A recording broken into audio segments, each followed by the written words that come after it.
So welcome, Reverend Dr. Mignonne Pollard. Morning, good morning. It is my pleasure to be here this morning with UCSL Atlanta. It has been quite some time. And this morning, as Maya has said, August's theme is love. And today it is about love's ascent, the ascent of love in the world. Is it possible that all you need is love, like the Beatles say? Is it possible?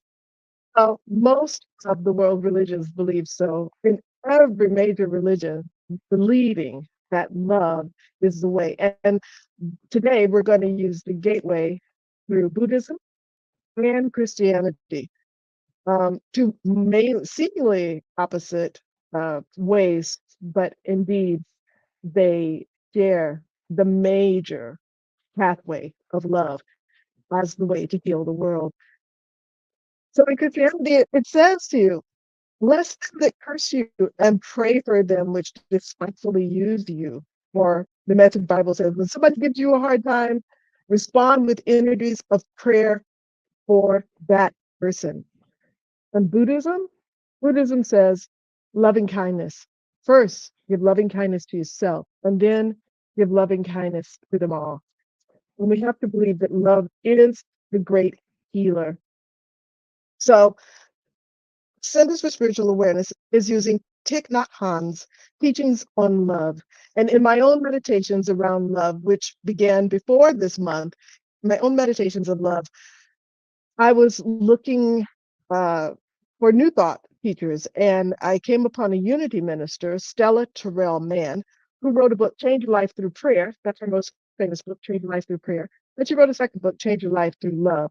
So the spiritual principle that I'm working with today is love, divine love, agape love. And in English, it's so limiting. We have this one word for love, but in many other languages, love has many different variations, and it shows sort of the textures of love, the layers of love. So I just want to spend a couple of minutes talking about what is this thing that's going to ascend in the world? What is this great ascent love? What is it? So uh, Thich Nhat Hanh says, love is an energy helping us to be strong, to care for the well-beings of ourselves, other people, and living things. Love is real, and we can experience it. And true love is made of four measurables. Or I love this in Buddhism, four unlimited minds. Means these things grow and grow. So the first, and I'm going to stick with English, I'm not going to use the other language. I'm just going to call them in their English names. Loving kindness. Loving kindness is the first of the unlimited minds. Loving kindness can always grow, can always move forward, can always go outward and inward. Compassion. Passion is the second unlimited mind. Joy. Joy is the third unlimited mind. And equanimity or equality and freedom. When you're in a relationship, a loving connection, it has both equality and freedom. And Thich Nhat Hanh says that if you grow even one of these, the other three will grow. And if you have these elements, loving kindness, compassion, joy, and equanimity, then you have true love. The most wonderful thing about our practice is it can be done. And the most wonderful thing this practice, Buddhism, and they encourage it, is that it can be done with whatever your religious roots are. That it is not apart from. They say, do not become disconnected from the religious roots that you grow up with, but incorporate this practice of Buddhism, of loving kindness, of compassion, of joy, and of equanimity. Incorporate that in your everyday religious practices. So let's go a little bit into Christianity. So Stella Terrell Mann is deeply rooted in Christianity. And Stella believed that Jesus was the master teacher. And Jesus said, God is love. And Jesus continued then to define God as a spirit, and then define spirit as essence of reality, the intent or the purpose of it. And in her book, she says, pure love is goodness. Love is creative power. Love is a force that creates good and only good. Love is a force that creates good and only good. And it is a upward spiraling of good and more good and more good. It's a progressive good. Ernest Holmes, of course, Ernest Holmes says in Science of Mind, he says, you must have the conviction that God is love, an equally firm conviction when you apply this principle of love to any human problem, the very words you speak in your meditation, treatment, or prayer will operate as law in the condition that confronts you, and you will neutralize or overcome everything that opposes it. God is love. God has deposited love at the center of everyone's being. And whether we know it or not, this love is a supreme power. It is a supreme power. It is a perfect law. It is reality. And it is only through love, that we find the presence in its greatness and that we can use the power to its fullness. Now, I just want to say here that that we talk about love in many different layers and divine love. So there's that individual love, there's the friendship love, and there's the agape love. And this agape love, this love of all, love of mankind, it is it is indeed a synonym for God.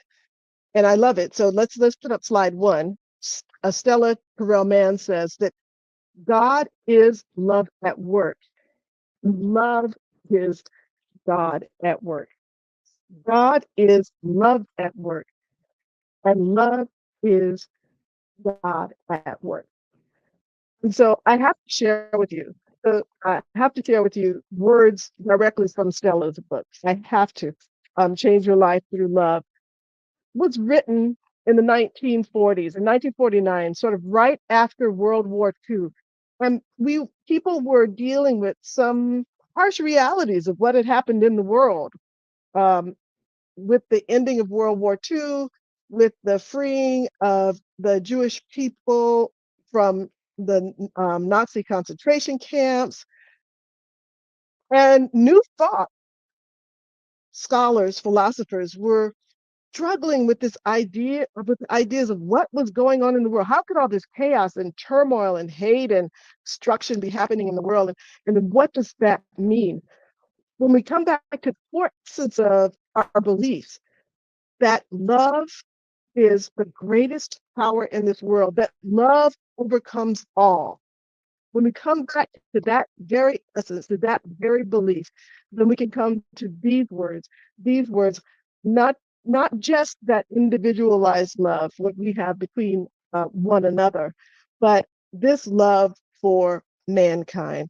So let me share this, I think you might find that it rings true, even though it was written in the 1940s, that this rings true today, because principle is timeless. So here's what he says. Love always desires and works earnestly to promote the welfare of persons or principles. It gave America freedom of speech, freedom of press, peaceful assembly, and freedom of religious worship. It also gave us votes for women, child labor laws, public schools, and remember, this is the 1940s, it's now trying to eliminate racial barriers. We see love at work all around us. Its nature and its purpose is to give, to serve, to unlimit, to unbind, free, to build, to empower, to beautify, and to harmonize. It takes pleasure in serving, it appreciates, and it makes glad, and it forgives. It is grateful, blesses, and it is a blessing. And in the final analysis, will be found that there can be no created good without love. Without the desire for good, all actions are idle or evil, and all end results will eventually be torn down. The fact that the psalmist made clear in the words, except the Lord build a house, they labor in vain that build it. And the Lord is the law. That's the way I interpret it in New Thought language. So the law is the principle of love, which created the universe and maintains it. Everything contrary to that spirit will eventually fall, just as the idea of the divine rights of kings, witch burning, and slavery has fallen. Throughout the ages, liberating the power of love has been observed by all men who consciously used it for definite ends of good, and the growth by a few men has been misunderstood and wrongly used, left unused entirely by most men. Someday, someday, we shall use this power as universally as we now use fire.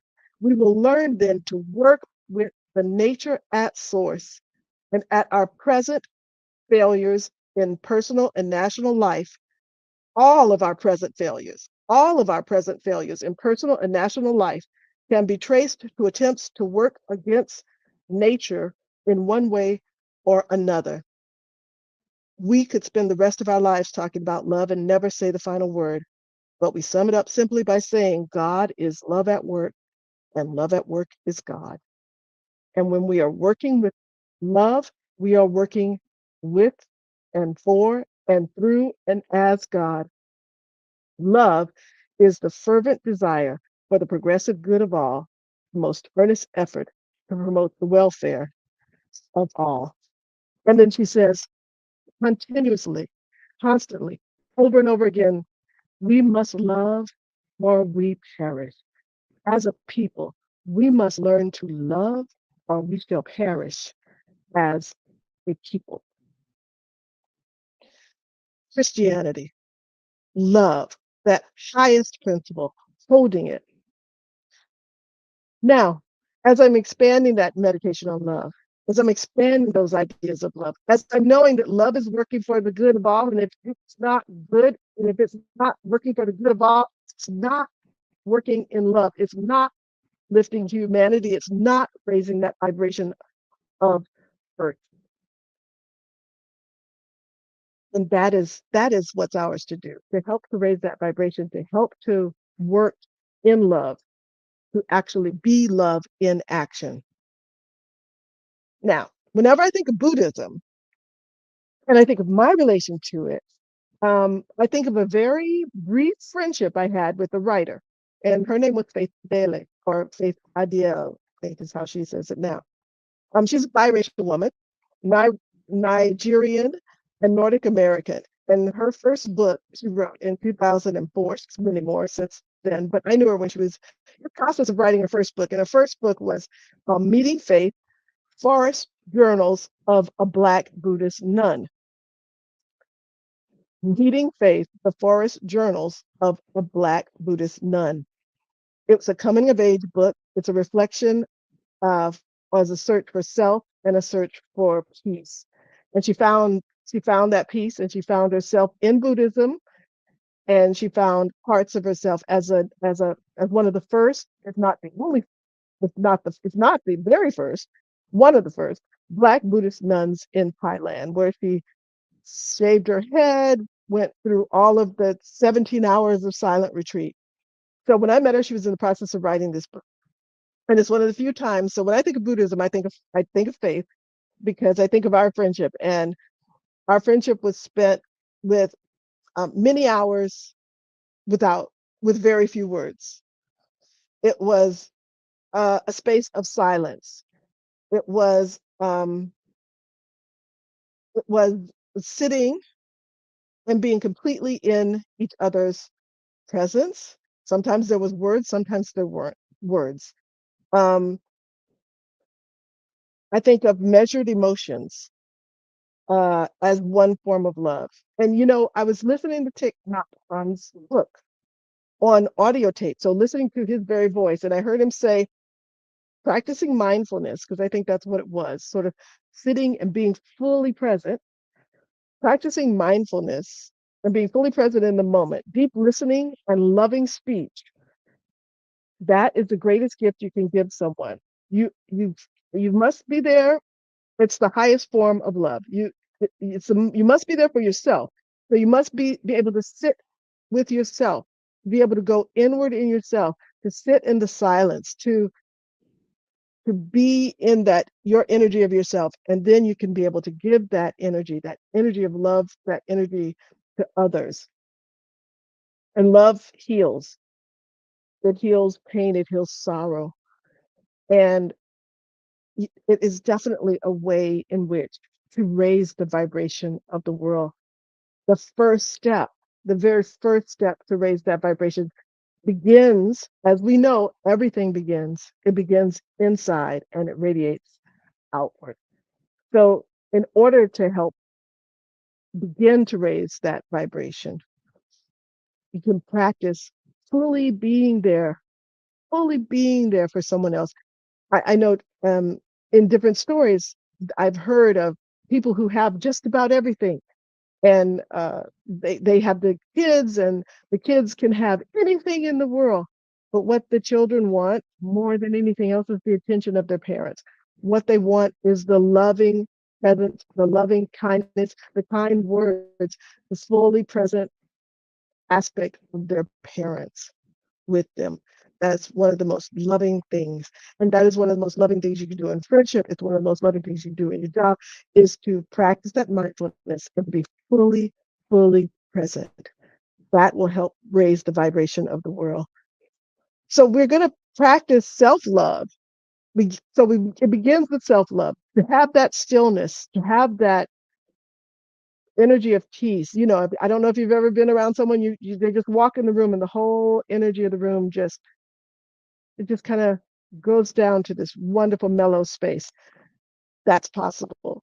And we can be that vibration in the world. So, but we're going to first get to that space, practice self-love. For me right now, I don't know, self-love looks different for everyone. But for me right now, self-love looks like rest. And so I tell you, sometimes I can go without stopping. I will say yes to just about everything, not setting boundaries or respecting my boundaries. But right now, as a practice of self-love, it's setting those boundaries, it's saying no, it's really measuring what do I have the capacity to give outward, and how do I refill my own cup. If there's other ways that you can practice self-love, so rest is one for me. Another is just sort of moving your creative juices. And there's a wonderful book called The Artist Way, and I'm sure many of you know The Artist Way. And one of the things the Artist Way says is that you can take yourself on dates. Take yourself to the museum, just you all by yourself, not with somebody else, just you. Or maybe you want to play with paints. I have all these canvases around that I love. I love watercolors. I love oils. I love, charcoal. You can just being with yourself, absorbed in something where you are in a space of love and of just taking care of yourself, just taking care of yourself. Self-love also looks like self-forgiveness. Maya's talked about it. Love and forgiveness hand in hand, almost synonyms as words. If you think you've done something to betray yourself, you can forgive yourself, and you can start right where you are, right where you are, right where you are today. And you can cultivate that love and that happiness. You can start over today. It can be forgiven today. You can move from today until tomorrow in a space of love and joy and happiness. So think about where you are in your life. Think about how it is that you show love. Think about where it is you need to love yourself a little bit more. Where is it? There's also something called simple gratitude. I love this. I've known it for a long time, way back in the 1980s. I'm aging myself. But there's a book called Simple Gratitude. And, one of the things you can do, this whole idea of self-love is sometimes it's simply that cup of tea you have in the morning, being fully present, practicing mindfulness with that cup of tea, smelling it, tasting it, being fully present in that moment in gratitude and in thanks. These are all ways in which we can practice self love and give loving kindness to ourselves. So, those are just a few examples. For you, it might be gardening, it might be fishing, might be taking a walk in the woods. Uh, what gives your heart joy, what helps you to reset and reconnect with that inner essence and core. And when you practice that loving kindness inside with yourself, then you can absolutely give that out to others. And that's the next step. So after we're grounded in that idea of self love, then we practice the practice of loving kindness towards other. That is kind and loving speech and deep listening and sending towards each and every one of them, anyone. And so, so does it work? I have to believe that it works. You know, just last week I was in a conversation. You know, we had a comment. I myself and a person, we had a conversation. I'm thinking, okay, everything is resolved, and then all of a sudden I get an email about something reiterating everything, and I'm like, whoa, whoa, whoa! I thought this was all resolved. So right there, I got an opportunity to practice loving kindness, to send love, to send kindness um, to that person. It's a practice. And loving kindness as a practice, I'm sure you've all done it. I don't know if you want to take just a moment and sort of do it with me. It's a little bit like what Maya was talking about in her introduction. And if we could, if we could, because I believe it heals. I believe it changes situations. I believe that this idea of putting love on the situation, and if the situation isn't good, if it hasn't turned out good, then it's not the end. So we have opportunity. I have an opportunity. Maybe I believe maybe you do too. I have opportunity every day to practice the practice of loving kindness. And in Buddhism, it's the metta meditation. Um, but I'll do sort of a little variation on the metta meditation. So if you don't mind, and you'll join me. So how is it done? So the first thing you do in this metta meditation is that you bring to your mind's eye someone you love, you absolutely and totally love. You bring someone that you are neutral towards. And then finally, you bring in that person who is causing you some pain or some anxiety, some suffering. Some people might call it an enemy. You know, there's only love. There's nothing outside the circle of love. But this practice of loving kindness helped raise that vibration. So let's just take it from like, let's just bring somebody to mind that we like. Let's do easy one, and then you can do the others on your own later. So someone that you love, bring them to your mind, bring them in your thoughts. And you can say after me, well, first thing you do is you always say this about yourself and then others. But you can say after me, bringing that person to mind, so that person's in your mind, someone that you love, someone that you love. And you simply say, may you be peaceful, happy, and light in body and spirit. May you be peaceful, happy, and light in body and spirit.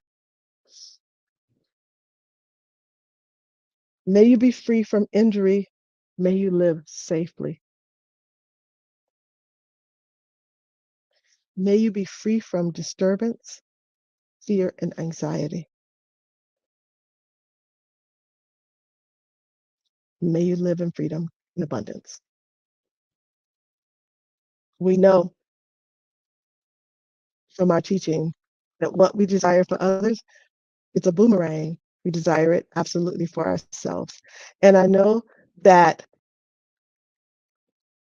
I know that I know absolutely that we give, we give. And so um we give those loving thoughts. We give those loving thoughts of kindness to others. I know that love will raise the vibration of the world. I know that it works. So I want to finish up with this idea that um, love heals.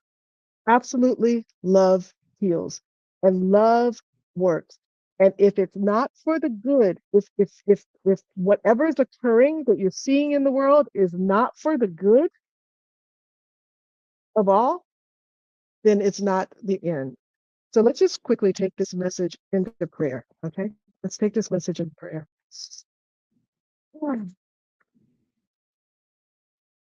I know that there is only one power in this world, and it's the power of love. And that power of love is the power to heal, to transform, and to move. And that power of love is the power that is in me, and it is in each and every one of us. And I'm speaking my word now that we raise the vibration of the world through love's ascent, that we raise the vibration of the world, and love is rising, constantly rising, that there is love and more love, and love is the healer, the transformer of the world. Oh, I am just so grateful and thankful for this power of love, grateful and thankful for love at work, grateful and thankful for it all working for the highest good of all. I'm releasing this word into the law. Together we're saying, so it is, so it is, so it is. Thank you.